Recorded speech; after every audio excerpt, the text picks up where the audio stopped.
A Grécia anunciou a formação de um novo governo. O Partido Conservador, que venceu as eleições legislativas no final de semana passado, fechou uma aliança com os socialistas e a esquerda moderada. Antonis Samaras, do partido Nova Democracia, tomou posse como novo primeiro-ministro e já está formando a equipe ministerial. A coalizão de 3 partidos deve manter os compromissos internacionais assumidos com a União Europeia e FMI para receber a próxima parcela de empréstimos de 130 bilhões de euros. Apesar disso, o novo governo já anunciou que deseja renegociar os termos do pacote de resgate. Senis.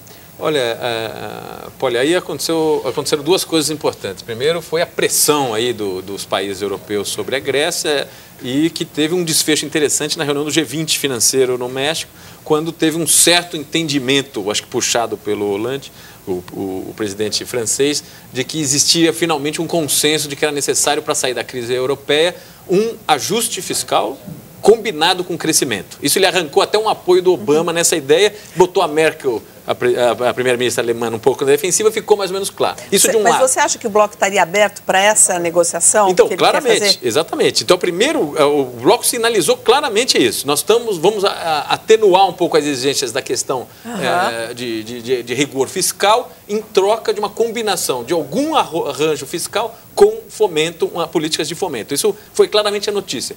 Pelo lado grego, o que aconteceu? Essa eleição, diferente da anterior, ela produziu, vamos dizer, ela mobilizou um centro, porque é curioso que esse novo governo, ele é uma combinação da centro-direita com a centro-esquerda. Ele isolou a extrema-esquerda e ele isolou a extrema-direita. São os dois blocos que eram contra uma solução europeia, vamos chamar assim. E esse bloco central, centro-esquerda e centro-direita, que formou o governo de coalizão com maioria, esses são os pró-europeus, vamos chamar assim. Esses sujeitos chegaram a um ponto de entendimento que era o seguinte: vamos aceitar parte do pacote europeu combinado com um certo programa de austeridade. Então eu diria que está finalmente desenhando uma solução negociada pró-europeia, ou seja, tanto um reforço da União Europeia com relação a como tratar as crises agudas desse país, como uma resposta dos gregos dizendo, vamos apostar no projeto europeu. Então tem um movimento duplo dentro da Grécia e um movimento de concertação no bloco europeu. Eu sempre fico achando que ele é otimista em tudo, né? Na Rio+20, não sei o quê. Você vê assim também? A gente tem essa impressão, né? Mas olha, quem apostou que a europeia ia explodir, viu que esses caras estão prestando atenção na estratégia do bloco no longo prazo. Olha, uma informação que chegou aqui no Jornal da Cultura através do Twitter. A mensagem foi enviada por Manuela Pérola, que é a nossa seguidora fiel aqui, e se refere aos auditores da Receita Federal que realizam a operação padrão nos postos de fiscalização. A categoria quer que o governo dê reajustes salariais próximos a 30%.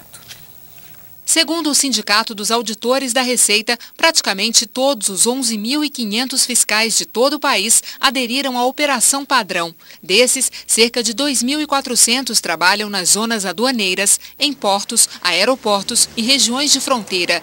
Eles são responsáveis por verificar importações e exportações, além da entrada dos viajantes no país. Os auditores dizem que desde 2008 o governo não concede nenhum reajuste para a categoria e pedem correção de 30,18%, além de um adicional para quem trabalha em regiões de fronteira e em pontos sem infraestrutura.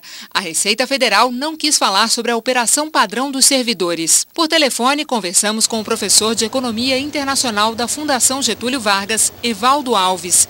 Ele falou sobre os prejuízos que a lentidão nos serviços dos auditores da Receita pode causar ao país. Os setores que têm um processo produtivo mais rápido, eles vão sentir isso com mais velocidade. Na área do agronegócio, dos alimentos, onde o processamento tem que ser mais rápido e é naturalmente mais rápido, isso pode afetar. E o Brasil comercia muito com produtos agrícolas. Além disso, tem muitas empresas que dependem para desembaraçar aí, sei lá, máquinas que estão chegando. É um problemaço isso, não? É um problema. Claramente é uma categoria que tem uma capacidade de chantagear, vamos dizer, a sociedade forte. Agora, é um processo legítimo, ou seja, está dentro da lei, eles não estão fazendo nada contra a lei. A grande questão que eu acho que fica é o seguinte: se esse fosse um serviço, o serviço aduaneiro no Brasil, fosse um serviço de excelência, absolutamente eficiente, etc., daria para entender uma greve num contexto de melhoria. Agora, é um serviço no Brasil que é é considerado um dos piores do mundo. Ele é ineficiente por todos os lados. E, não obstante, ainda tem um processo de greve. Então, nesse caso, é um pouco mais difícil de entender, vamos dizer, a lógica que está por trás desse processo. É claro, é legítimo, de novo, não tem nenhum elemento legalmente contrário ao que eles estão fazendo. Agora, o que fica um pouco devendo é o seguinte: é necessário, obviamente, dentro desse problema de custo Brasil, da incapacidade ou não de inserção da economia brasileira de maneira competitiva internacional, a questão aduaneira é crítica e continua sendo, vamos dizer, de um padrão muito ruim. Trava mesmo, Paes. Olha, tem aqui, mudando de assunto, o Marco Calaveira, que ele diz assim: Poli, tem que haver mais tempo no jornal para falar da situação da educação pública. A professora de Marília não é a única. A professora de Marília, que os alunos detonaram o carro dela na saída da escola, ela teve um problema, né, no coração. Ela teve um derrame, alguma coisa do derrame tipo, e tudo né? mais. Então, Marcos, mande casos para a gente. A gente está aberto aqui para mostrar, para contar, para falar sobre esse assunto, ok? Poli, posso fazer um comentáriozinho Claro, em cima disso? Claro. Ele vai numa linha, eu concordo absolutamente. Eu tenho um colega que outro dia falou: olha, enquanto o Brasil não tratar o tema da educação para valer, o resto é papo furado. Eu concordo muito com ele de que esse é o ponto crítico que deveria ser tratado mais. Então aí, Marcos, estamos abertos aqui, como você pode ver. A seguir, morre na Inglaterra a mãe do primeiro bebê de proveta.